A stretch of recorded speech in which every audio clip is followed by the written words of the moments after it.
Hello. We're going to be talking today about Chapter 14 and the Chapter 14 assignment. Chapter 14 is all about supply chains and marketing channels. Near and dear to my heart, actually. I've seen this. I've seen this concept of distribution leveraged for an incredible source of competitive advantage. So, very important and kind of strategic, actually. Okay, so just to get started, what is a supply chain? So the supply chain is all of the various players that must work together to bring a product to market. So if you're a manufacturer of something, you're sourcing raw materials or component parts from somewhere. Those suppliers that you buy those component parts from or materials from are part of your supply chain. So once you have taken those inputs and made a product with them, now you need to transport them somewhere, either directly to a customer or to an intermediary of some kind. So your transportation vehicles or method, those players would be part of your supply chain. Your customers are part of your supply chain, and then all of the different intermediaries that you choose to work with, whether they're distributors or resellers or agents, all of those players are also part of your supply chain. So the supply chain encompasses everything from cradle to grave is how you can think about it. And so in that mix, you're going to be dealing with the flow of inputs to outputs. You're going to be dealing with the sourcing of your inputs. You're going to be dealing with the flow of your product. And you're going to be dealing with a lot of relationships between a lot of players. So operations, supply management, logistics management, and channel management. Okay? All of that, from where the very first input comes from to the customer at the end of the line. Those are all part of your supply chain. Okay, so using marketing channels, which is basically a pathway from you to the customer, using channel intermediaries is actually pretty strategic because those intermediary players can create utility in the form, and the chapter talks about 4 different forms of utility: time, place, possession, and form. So I'll let you look at those. But also intermediaries facilitate exchange. So just think real basically, if you go to Walmart, you can buy everything from clothing to dog food to milk to batteries to paint.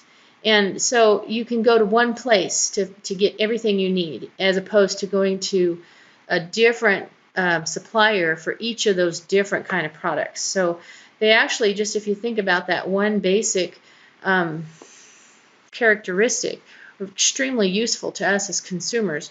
But intermediaries perform a lot of different other functions too, including financing is one, packaging. They make things available when we need them. You'll read about those. It has to do more with the creation of utility.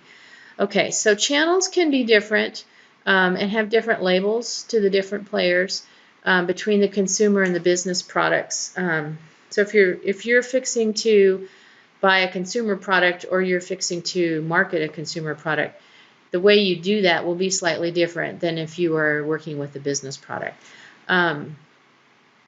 Business product supply chains tend to be a little shorter.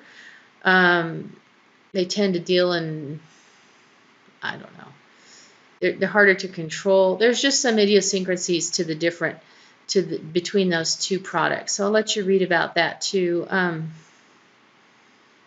not quite sure how to say more about that. You'll read about it. But basically the lines are a little bit shorter with the business products, and the players tend to be a little more, I don't want to say maybe industrial, harder to control with the business product lines. All right, so it's possible that you might sell your product directly to the consumers, and you might sell your product to a reseller who sells to the consumer. If you're doing that, you're using multiple marketing channels, and so that's definitely an option and definitely done in business. Also very prevalent in business is to form partnerships between strategic players in the market. So you buddy up with people that can help you and you can help them. So that would be a strategic alliance. Okay, so you're choosing your channel partners based on a lot of things. The type of customer you have, the type of product you have, the type of organization you have, what the competition's like around you, what the environmental forces are like around you, the nature of the intermediaries. Again, there's a lot of strategy involved to building an effective channel. So let me just give you an example to kind of make this a little more clear. Okay, so when I worked for a barcode reader manufacturer, when I started working there, we sold most of our product directly to the consumers of the barcode reader products. In our case, this would be a business product. So we were selling a barcode reader to a bookstore, for example. So that would be a business customer, but they were actually the consumer in our case. We had hundreds of customers, and they all bought maybe 1 or 2 barcode readers, and that was it. And they were very time consuming to deal with because they didn't know how to hook these things up or set them up, configure the settings on the units, that kind of thing. And so we spent a lot of time and money for not a lot of dollar profit on each of these customers. And so we decided that we really needed to move our business to market more through distributors who could then market to these small stores.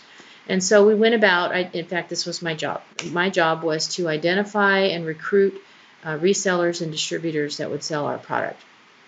And so over the course of about 3 years, we really built up a pretty strong reseller network.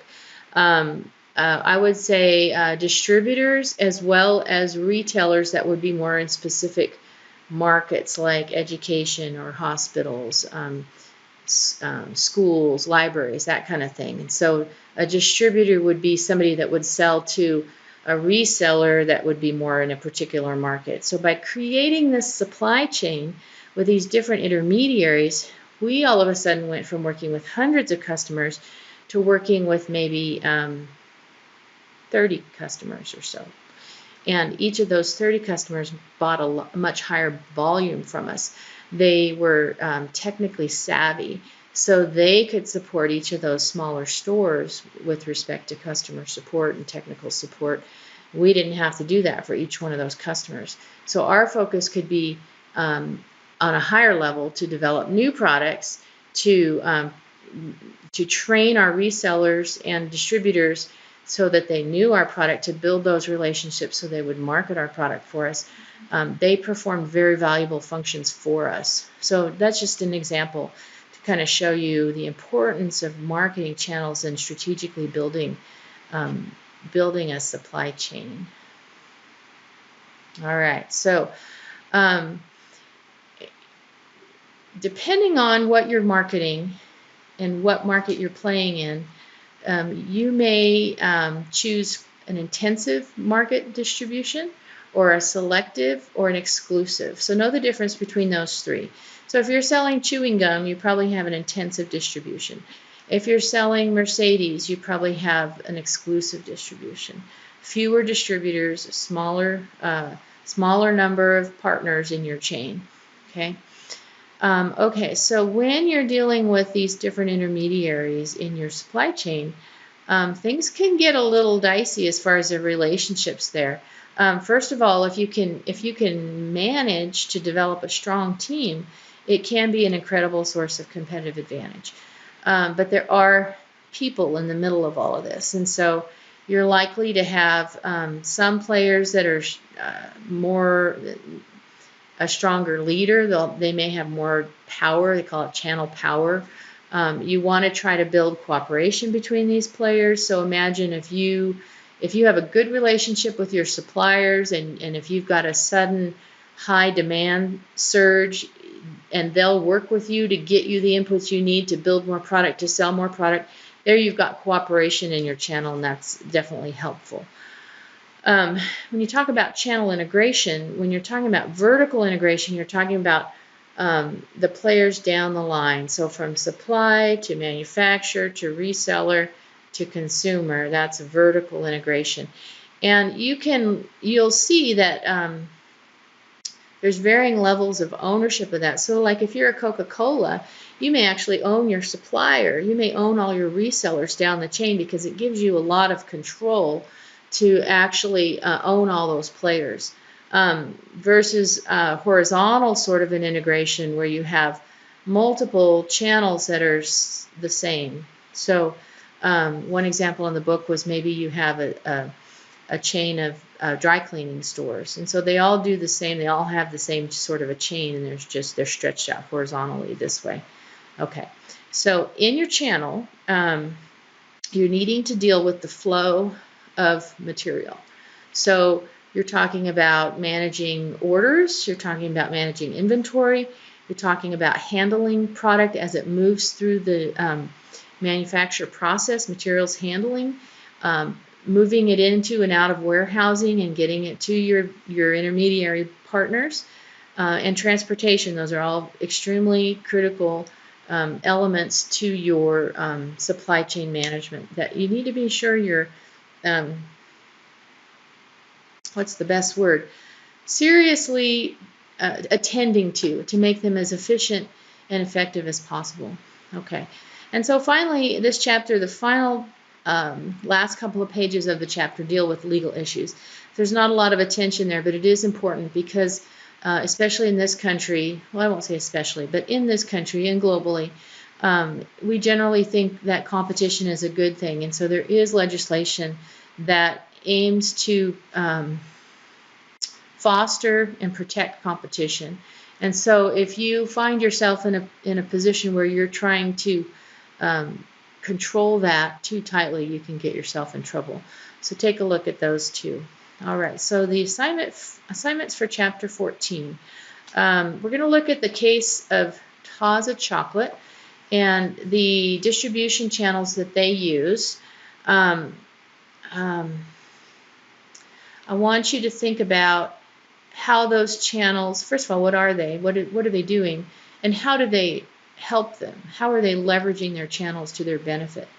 And then on the flip side, consider how it would be a benefit to them if they were to sell directly to the consumer rather than go through a channel. So there could potentially be pros and cons to that as well. So what can you think of that those might be? And for the number 3 here, this is a question dealing with the supply management element to the supply chain. So there's some talk in the video about how Taza works with their suppliers. And so I want you to look at that and speak to that with that question. Okay? All right, in MindTap, you probably have noticed that I was able to figure out how to tweak these quizzes so that you can get feedback after the due date. So I'm giving you 2 attempts and then feedback after the second attempt on the quiz. Like always, you can get feedback throughout on the homework and the other areas of MindTap, but not on the quiz until after the due date. I hope that makes sense. Okay, so let me know if you have any questions, and I'll be catching up with you soon.